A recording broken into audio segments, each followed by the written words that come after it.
Hello guys, in this video I am going to explain everything about CCE, the Continuous Comprehensive Evaluation। इसके बारे में मैं आपको detail में एक एक चीज़ समझाऊंगी और इसके क्या क्या, ये कैसे इम्प्लीमेंट हुआ और इसकी क्या नीड थी, क्या रिलेवेंस था, क्या ड्रॉबैक्स रहे, कैसे इसको बनाया गया, क्या क्या इसके एम थे, क्या क्या ऑब्जेक्टिव रहे और ये बाद में जाके इंडिया के अंदर फेल क्यों हुआ और क्यों इसको 2017 में हटा दिया गया। इन सब बातों पर हम डिस्कस करेंगे इस वीडियो के अंदर। और इसका बैकग्राउंड क्या रहा, इसको लेके हम चलेंगे स्टार्टिंग में। और जैसे बैकग्राउंड की मैं बात करूँ, सीसी से पहले हम क्या चीज़ें यूज़ किया करते थे मेज़रमेंट के लिए, स्टूडेंट की लर्निंग के लिए हम क्या यूज़ किया करते थे। तो हम पहले मेज़रमेंट यूज़ किया करते थे इंस्टेड ऑफ इवैल्यूएशन, जिसमें क्या था कि सिर्फ नंबर पर चीज़ें डिपेंड थी कि किसी के इतने नंबर आए वो ज़्यादा इंटेलिजेंट है, किसी के कम आए वो कम इंटेलिजेंट है। कोई ग्रेडिंग सिस्टम नहीं था। और मेज़रमेंट में क्या कमी थी कि उसके बाद जो है वो सीसी को लाने का कोशिश की गई या सीसी आया। तो मेज़रमेंट में क्या था कि हम सिर्फ एक पर्सपेक्टिव देखते थे चाइल्ड का, वो मेंटल पर्सपेक्टिव यानी कि कॉग्निटिव पर्सपेक्टिव देखते थे और लेफ्ट कर देते थे साइकोमोटर और अफेक्टिव डोमेन को। कहीं ना कहीं we all are attach to marks in Indian homes, Indian system. सभी के सभी जो स्टूडेंट है, पेरेंट्स है, टीचर्स है, सभी एक तरह से मार्क्स से ही अटैच थे। मार्क्स से ही जो है बच्चे की लर्निंग को समझा जाता था कि यही इसकी लर्निंग है, अगर इसके ज़्यादा मार्क्स है तो वो ही इसकी लर्निंग है और उसका सिर्फ मेंटल एस्पेक्ट देखी जाती थी। और इससे काफ़ी प्रॉब्लम्स आई। और जैसे कंटेंट हम इसका बैकग्राउंड, इसके बारे में सब कुछ, इसकी नीड, रिलेवेंस, इम्प्लीमेंटेशन, ड्रॉबैक, सब कुछ इस वीडियो के अंदर देखेंगे। तो बैकग्राउंड में मैं और चीज़ें कहूँगी, जैसे एग्ज़ाम्स की प्रॉब्लम और लर्निंग नहीं होती थी। सिर्फ एग्ज़ाम पर फोकस किया जाता था, लर्निंग पर कोई फोकस नहीं होता था। तो आई थिंक रूट कोज इसका यही था, पॉपुलेशन थी, सब कोई चाहते थे मेरे बच्चे के अच्छे मार्क्स आए, उसे अच्छी जॉब मिले, जबकि आज भी चलता आ रहा है। बट बच्चे की लर्निंग कितनी हुई है इस पर कोई फोकस नहीं करता। अभी आप न्यूज़ पढ़ते होंगे कि 10th के 12th के बोर्ड एग्ज़ाम्स कैंसिल हो गए, बच्चे खुश हैं। तो ये कहीं ना कहीं एक तरह की प्रॉब्लम है, क्योंकि अगर एग्ज़ाम्स कैंसिल हो गए हैं तो उनकी बच्चों की जो लर्निंग है, व्हाट अबाउट दैट, उसका क्या होगा और लर्निंग क्या हुई है इस पर कोई फोकस नहीं कर रहा है। एग्ज़ाम होंगे नहीं होंगे, अगर होंगे पेरेंट्स को भी सिर्फ यही टेंशन है बच्चे ने क्या सीखा, उसका कोई रिकॉर्ड नहीं है और उस पर कोई बात कर भी नहीं रहा है।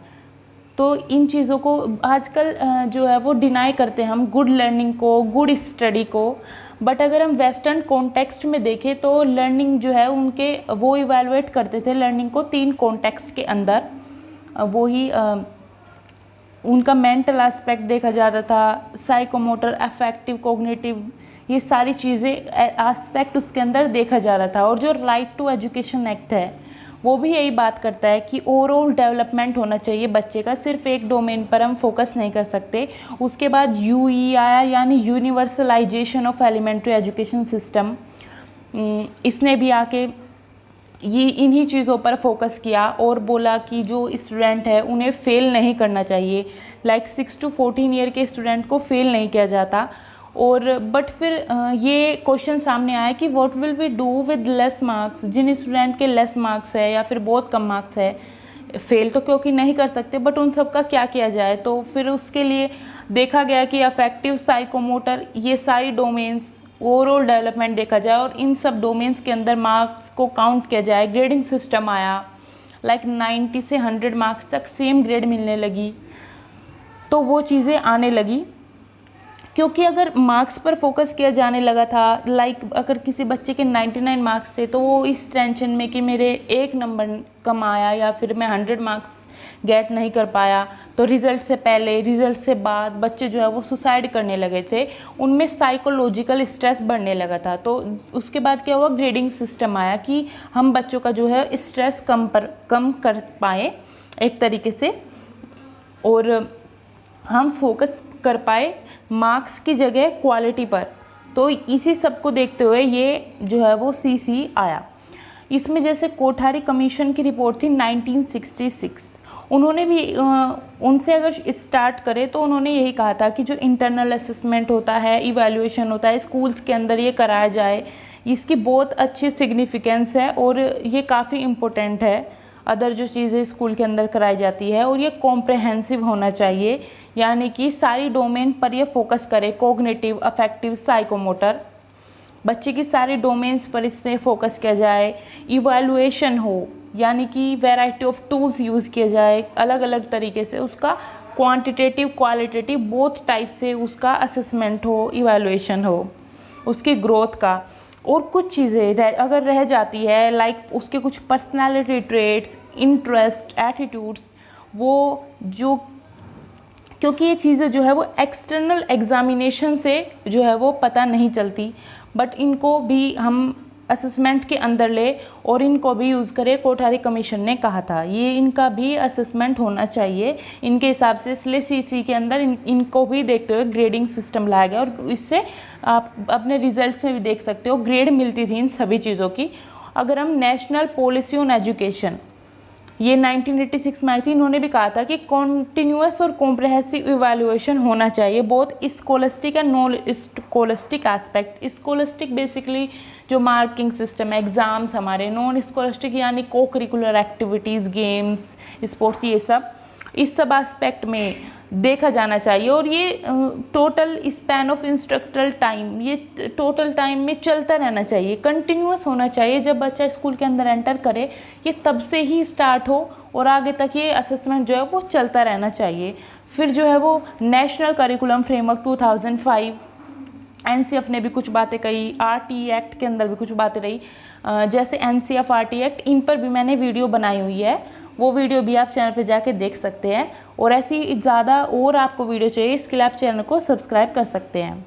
जैसे एनसीएफ 2005 ने बताया कि कुछ इसके अंदर काफ़ी 5 गाइडिंग प्रिंसिपल्स थे, उनके अंदर चीज़ों को बताया गया कि जो इवैल्यूएशन है कॉम्प्रिहेंसिव हो, रेगुलर हो, लर्निंग विदाउट बर्डन पर यह फोकस करता था। उसी समिति की जिसके यशपाल जो प्रोफेसर थे वो हेड थे, उसी समिति को बेस बना के एनसीएफ 2005 आया। इसके अंदर भी यही बात की गई और टीचर को क्रिएटिव टीचिंग के लिए स्पेस मिले, tool of guidance and remediation हो, रेमेडियल क्लासेस चले ताकि जो बच्चे वीक है उनकी भी, उन पर टीचर अलग से फोकस कर पाए, उनकी लर्निंग भी इंक्रीज़ हो।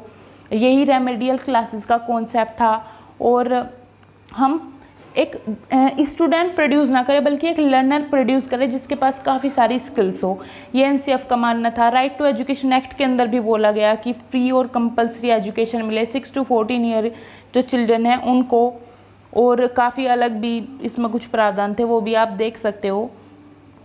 और जो स्टूडेंट है 8th क्लास तक वो बोर्ड एग्ज़ाम्स के लिए नहीं जाएंगे ताकि उन पर जो है वो स्ट्रेस कम हो, उनकी लर्निंग की क्वालिटी को हम इन्हेंस कर पाए, मार्क्स का उन पर बर्डन ना हो, लर्निंग विदाउट बर्डन हो चीज़ें। तो 2010 to 2011 के बीच में जो है वो सीसी ये इम्प्लीमेंट हुआ 1st to 8th क्लास के बच्चों के लिए। ये चीज़ें आप अच्छे से नोट कर ले, ये सीटेट एग्ज़ाम के अंदर भी आती है, इनसे ज़रूर 3-4 क्वेश्चन पूछे ही जाते हैं। अबाउट सीसी की बात करें तो 2010 to 2011 ये इम्प्लीमेंट हुआ था 6 to 8th क्लास के लिए, फिर 9th में 2011 to 12 के बीच में इम्प्लीमेंट हुआ, 10th में भी, और फिर 2017 में जाके ये कैंसिल हो गया।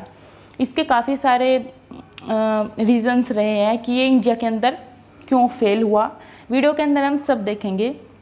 और ये क्या था, एक प्रोसेस था असेसमेंट का और स्कूल बेस्ड सिस्टम था जिसके अंदर जो स्टूडेंट का जो डेवलपमेंट के सारे फीचर्स देखे जाते थे, उसकी ओवरऑल डेवलपमेंटल एस्पेक्ट देखी जाती थी। और 6 to 10th क्लास के बच्चों तक इसकी अप्रोच रही है और ये ज़्यादा फोकस करता था इवैल्यूएशन पर इंस्टेड ऑफ मेजरमेंट और समथिंग एल्स। अब हम ये जो वर्ड है कंटिन्यूअस, कॉम्प्रिहेंसिव इवैल्यूएशन, जैसे हमने वीडियो में डिस्कस किया कि हम हर चीज़ को डिटेल में पढ़ेंगे, तो हम इन वर्ड्स को, ये जो की वर्ड्स इसके अंदर रहे, इनका बेसिक मीनिंग क्या है वो सब जानते हैं, जान सकते हैं। जैसे कंटिन्यूअस की मैं बात करूँ, कि ये रेगुलर हो, कंटिन्यूस इसमें एक्टिविटीज़ कराए थ्रू आउट द ईयर, ताकि बच्चे का ओवरऑल डेवलपमेंट हो। लाइक वो स्कूल के अंदर एंटर करे और जब तक वो स्कूल के अंदर रहे, ये रेगुलर चलता रहना चाहिए, कंटिन्यूस होना चाहिए। उस बच्चे का ओवरऑल डेवलपमेंट हमें वो अचीव करना ही है, उसके लिए हम उसे काफ़ी सारी एक्टिविटीज़ कराएं और वो रेगुलर और कंटिन्यूस होनी चाहिए। कॉम्प्रहेंसिव वर्ड से ही पता चलता है कि काफ़ी ब्रॉड किसी चीज़ की बात करें, यानी इसके अंदर मेंटल, इमोशनल, फिज़िकल एस्पेक्ट होनी चाहिए, क्योंकि वो चीज़ें बच्चे के ओवरऑल डेवलपमेंट में हेल्प करें। क्योंकि हम सिर्फ एक कॉग्निटिव एस्पेक्ट या मेंटल एस्पेक्ट देखकर बच्चे का मेजरमेंट नहीं कर सकते, उसका इवैल्यूएशन नहीं कर सकते, हमें सभी चीज़ों को इंक्लूड करना चाहिए। ये सीसी की बात पर्सनली मुझे भी काफ़ी अच्छी लगी। इवैल्यूएशन की बात करें तो काफ़ी variety of tools, techniques use की जानी चाहिए स्टूडेंट की प्रोग्रेस को, उसकी लर्निंग को बढ़ाने के लिए, क्योंकि इसीलिए जो इवैल्यूएशन है वो क्वांटिटेटिव और क्वालिटिव दोनों टाइप के टूल्स यूज़ करके जो है वो बच्चे का इसके अंदर इवैल्यूएशन होता है। ऑब्जेक्टिव्स की क्या क्या थे इसके ऑब्जेक्टिव, वही बेसिक जो हम अभी डिस्कस कर रहे थे कि लर्निंग टीचिंग प्रोसेस ईजी हो जाए, स्टूडेंट की परफॉर्मेंस जो है वो थोड़ा डायग्नोसिस और रेमिडिएशन के साथ हो, यानी जो वीक स्टूडेंट है उन पर टीचर अलग फोकस करे, बच्चों का जो लेवल है वो क्लास में अंदर ओवरऑल जो है वो इक्वालिटी में आए, बच्चा कोई ज़्यादा वीक नहीं होना चाहिए। सेल्फ इवैल्यूएशन का भी स्कोप है, बच्चे अपने आप को भी इसमें इवैल्यूएट कर सकते हैं कि मैंने क्या सीखा, जैसे असेसमेंट टेस्ट लर्निंग के अंदर होता है। To develop cognitive, psychomotor, interpersonal skill, ये सारी स्किल उसके अंदर डेवलप हो, और जो है वो ये हेल्प करता है कि लर्नर को to determine the areas of instruction which more emphasis is required, कहाँ पर उसकी वीकनेस है वहाँ पर फोकस किया जाए, ये जो है वो डेवलप करता है चीज़ें। और अब बात करें कि नीड और रिलेवेंस क्या था सीसी का, काफ़ी कुछ हमने डिस्कस कर भी लिया है कि जो मार्क्स है उसके बेसिस पर इवैल्यूएशन होता था, बच्चों में एंजाइटी डिसऑर्डर होने लगे थे, साइकोलॉजिकल स्ट्रेस आने लगा था, फिर जो करिकुलर एक्टिविटीज़ हैं उनके अंदर भी हमें बच्चों का पार्टिसिपेशन कराना ज़रूरी था। अगर उनका असेसमेंट होगा, उनके ग्रेड्स मिलेंगी तो बच्चे इनक्रेज होंगे ये सब करने के लिए, तो ये भी इसकी रिलेवेंस रहा। और यहाँ पे हम देखते हैं प्रिपेयरिंग स्टूडेंट्स फॉर लाइफ, ये काफ़ी इंपॉर्टेंट टॉपिक है कि स्टूडेंट को लाइफ के लिए प्रिपेयर करना। जैसे अभी आप देखें, उसे सिर्फ एक स्टूडेंट ना रखना, जैसे अभी देखें पैंडेमिक के टाइम हम चीज़ों को लोग हैंडल नहीं कर पाए और काफ़ी सारा वास्ट में लोगों की डेथ हुई, काफ़ी प्रॉब्लम्स आई, घर घर में प्रॉब्लम्स आई, क्योंकि जो लोग हैं वो लाइफ के लिए प्रिपेयर नहीं है, उनकी एजुकेशन इस तरह नहीं की गई कि वो अपनी आने वाली लाइफ के लिए उसमें जो प्रॉब्लम्स आए उसको वो अच्छे से हैंडल कर पाए। यहाँ तक कि हमारे पॉलिटिशियन आप सभी का देख सकते हैं, पैंडेमिक के अंदर सभी का बहुत बुरा हाल हो गया था, क्योंकि हम लोग प्रिपेयर नहीं है लाइफ के लिए। तो स्टूडेंट को प्रिपेयर कराया जाए लाइफ के लिए, ताकि आने वाली जो भी प्रॉब्लम सिचुएशन वो फेस करे उसको वो अच्छे से हैंडल कर पाए। बेटर प्लेसमेंट ऑफ स्टूडेंट्स का प्लेसमेंट अच्छा हो, हम सिर्फ एक स्टूडेंट ना बनाए, एक अच्छा नागरिक बनाए, अच्छा इंसान बनाए बच्चे को, और स्ट्रेस एंजाइटी ना हो, वो लर्निंग को एंजॉय कर पाए, उसके अंदर पॉजिटिव एटीट्यूड हो, और डिसीज़न मेकिंग कि उसमें डिसीज़न मेकिंग ज़रूर होना चाहिए। और इसके अंदर जो है वो इसके अंदर ये भी है, टीचर्स की भी प्रोफेशनल ग्रोथ होगी, और उसके अंदर वैल्यूज़, स्किल्स, ये सब डेवलपमेंट इन चीज़ों का होना चाहिए। Able to identify learners defect, ये सब भी होना चाहिए। टीचर भी अलर्ट हो, और उसके अंदर जो है वो आर्ट यानी सेंस ऑफ एस्थेटिक्स भी डेवलप होना चाहिए। अब मैं बात करूँ इम्प्लीमेंटेशन प्रोसीजर कैसा था।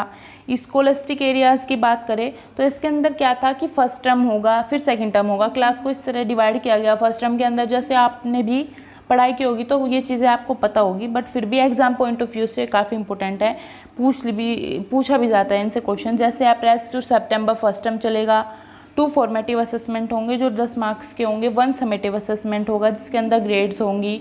सेकेंड टर्म में भी अक्टूबर से मार्च होगा और सेम वही प्रोसीजर होगा। फॉर 9 to 10th के लिए सीजेपी जो है वो इस तरह होगा कि आप 9.5 से सीजेपी की मल्टीप्लाई करें तो आपको परसेंटेज मिल जाएगी, ये इसमें चलता था।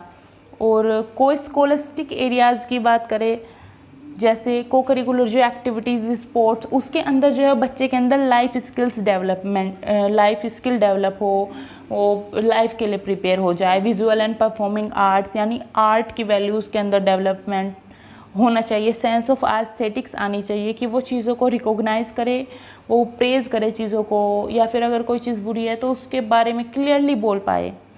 Work education like learning by earning, ये सब चीज़ें उसके अंदर आए, एटीट्यूड आए, वैल्यूज़ आए। को करिकुलर एक्टिविटीज़ की बात करें तो इनका भी काफ़ी इंपॉर्टेंट रोल है।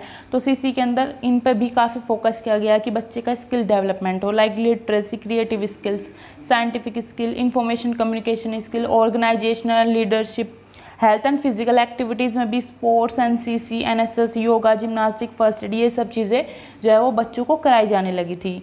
अभी जैसे ये चार्ट है, इससे सीटेट के अंदर भी क्वेश्चन पूछे जाते हैं, काफ़ी इंपॉर्टेंट है। इसके अंदर जैसे ग्रेड्स दी है, फिर मार्क्स रेंज, ग्रेड पॉइंट, ये क्या होता है, कितने रेंज में क्या ग्रेड पॉइंट मिलता है, क्या ग्रेड होती है, तो ये चीज़ें भी इंपॉर्टेंट है। और यहाँ पे बताया गया जैसे 191 से लेकर 100 के बीच में जितने भी मार्क्स आएंगे बच्चे के, 92, 99, 98, 97, वो सबको A1 ग्रेड मिलेगी और ग्रेड पॉइंट भी उनका 10 रहेगा। इसी तरह आगे जो है फर्दर चलता रहता है।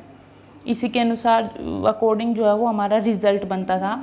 टाइप ऑफ असेसमेंट, इनकी बात करें यहाँ पे FA1, FA2 और SA1 है, और उनका 10% 30%, इन सबको मिला के लास्ट में टर्म वाइज विंग भी आप देखें 20% FAs की है और SAs की 30%, यानी 50% जो है वो ऊपर फर्स्ट टर्म में कंप्लीट हो जाता था और बाकी का 50% सेकेंड टर्म में। टोटल ओवरऑल 100% ये इसी तरह रिजल्ट को बनाया जाता था। अब प्लान तो बन गया, अब इसके ड्रॉबैक्स क्या कह रहे हैं। सबसे पहले मैं बात करूँ तो अगर वैसे देखा जाए तो इसके अंदर क्या हो गया कि जब इसको लाया गया था तो कि हम फोकस करेंगे मार्क्स पर, हम मार्क्स की बजाय क्वालिटी पर फोकस करेंगे। जब ये आया, CBSE ने इसको बनाया, उस टाइम टीचर्स को कोई ट्रेनिंग नहीं दी गई, रातों रात इसको जो है वो इम्प्लीमेंट कर दिया गया और बोला गया कि it comes to reduce burden on student, but इसने बर्डन जो है वो इंक्रीज़ कर दिया स्टूडेंट के ऊपर। ये भी इसका एक ड्रॉबैक रहा। और दूसरी बात अगर देखें तो वैसे तो इसको पॉजिटिव एटीट्यूड लेके बनाया गया कि बच्चे जो है वो फेल नहीं होंगे क्लास के अंदर, बट देखा क्या जाने लगा कि जो पेरेंट्स हैं उनके मन में भी कुछ बातें आने लगी कि बच्चे तो अब फेल ही नहीं होते, उनमें इम्प्रूवमेंट के चांसेस नहीं है। और बच्चों के अंदर भी थोड़ा ये सेंस आने लगी दादागिरी की, वो टीचर्स की रेस्पेक्ट करना भूल गए, क्योंकि वो जानते थे कि अब कोई बच्चा फेल नहीं होगा तो बच्चे जो है वो स्कूल आना बंद कर दे कि आप फेल तो हम होंगे नहीं। तो काफ़ी सारे इसके ड्रॉबैक्स रहे।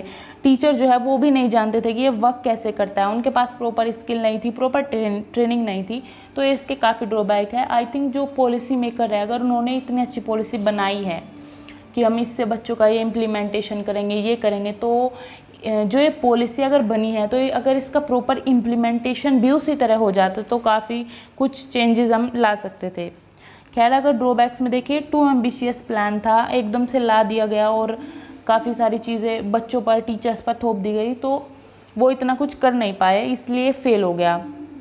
और स्टूडेंट का वर्कलोड इसने इंक्रीज़ किया, टीचर भी और बर्डनड हो गए, क्योंकि एक FAs, SAs, इन सब की चीज़ जो है वो उन्हें लिस्ट बनानी होती थी, एक स्टूडेंट का रिकॉर्ड रखना होता था। वैसे तो ये चीज़ इसलिए लाई गई कि अगर एक FA में स्टूडेंट के कम मार्क्स है वो सेकंड में उसको कवर कर ले, फिर SAs में कवर कर ले, इस तरह ओवरऑल उसका रिजल्ट अच्छा बन जाए। बट ये एक तरह से ओवरऑल ओवर बर्डनड भी था टीचर्स पर और स्टूडेंट पर भी कि वो इतने टेस्ट बार बार देते रहे। एक बार FA1 दिया तो फिर सेकेंड FA आ गया, फिर SA1 आ गया, ये उन पर भी बर्डन था। और टीचर जो है वो फुली ट्रेन नहीं थे और टाइम भी कॉन्स्टेंट्स, ये चीज़ें भी थी। और लो हाई अचीवर को एक वेट नहीं कर पाया, जैसे कि अगर किसी बच्चे के 99 मार्क्स है, किसी के 91, तो उनको सेम ग्रेड मिली, तो जो 99 मार्क्स वाला है वो उसको लो फील होगा कि अगर कि मैं 99 ला के भी और 91 के बराबर, तो मैं फिर इतने मार्क्स क्यों लाऊं। वो कम मार्क्स में भी उसकी वही ग्रेड रहेगी। एक्सपेंसिव सिस्टम था, डायल्यूशन ऑफ क्वालिटी थी इसके अंदर, सब्जेक्टिव असेसमेंट था और difficulty in switching CC to traditional evaluation, तो काफ़ी इसके अंदर डिफ़िकल्टी आई इसके इम्प्लीमेंटेशन में, तो इसलिए 2017 में ये फेल हो गया। और बहुत सारे जो स्टेट्स रहे, काफ़ी जब इसको लाया गया तो काफ़ी स्टेट्स ने जो है वो इसको अप्लाई भी नहीं किया था, क्योंकि लैक ऑफ क्लैरिटी थी कि कैसे इसको इम्प्लीमेंट करना चाहिए। तो आई थिंक इसलिए ये कई जगह तो वैसे भी इम्प्लीमेंट नहीं हुआ, और जहाँ पर ये इम्प्लीमेंट हुआ वहाँ पर फेल होने के बाद इसको हटा दिया गया। तो आई थिंक फोकस करना चाहिए अगर हमने कोई पॉलिसी बनाई है कि उसका जो है वो इम्प्लीमेंटेशन कम से कम प्रॉपर तरीके से हो, अच्छे से हो, टीचर्स को प्रॉपर ट्रेनिंग मिले, वो समझे कि उन्हें किस तरह काम करना है और कैसे इस बर्डन को कम करके बच्चे की लर्निंग को इन्हेंस करना है। Thanks for watching. Please like, share and subscribe the channel.